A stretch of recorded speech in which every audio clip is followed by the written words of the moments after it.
Liz Coben, head of news at BBC World News, the international commercial news channel from the BBC.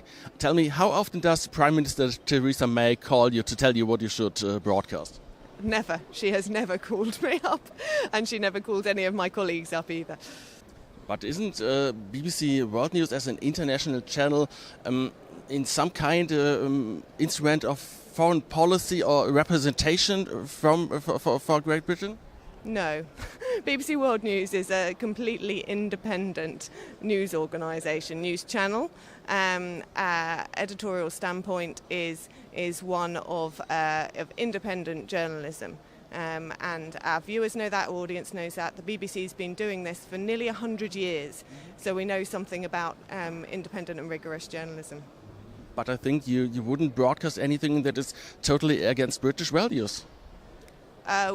Against British values, well, that would be, in terms of our values, the BBC has its own values, but we are not the mouthpiece of the UK or any other country or any government.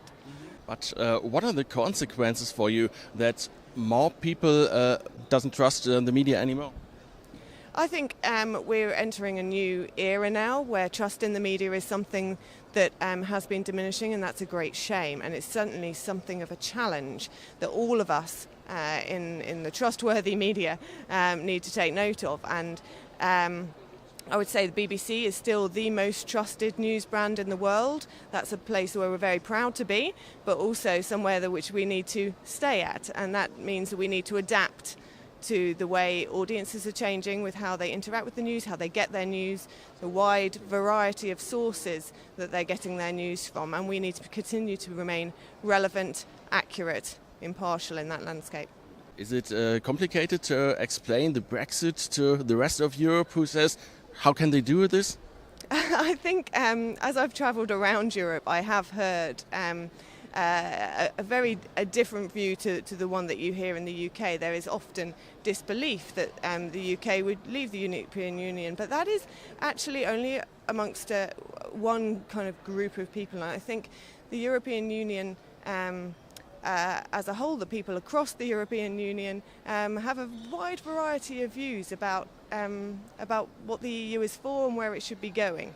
And I think that in terms of our coverage of that, we want to remain impartial, we want to reflect those views, and it is a very complicated story to understand. There is a lot of jargon in it.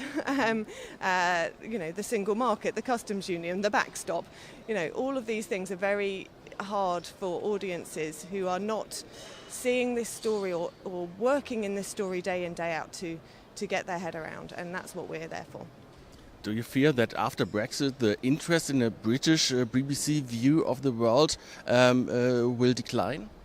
I don't think so at all. The BBC has been around a lot longer than the European Union, and its place in the world, Europe is only one part of the world. How we cover the whole world will still remain incredibly relevant. We have more people in more places than any other news broadcaster in the world. We will continue to do that. We will continue to be committed to international journalism.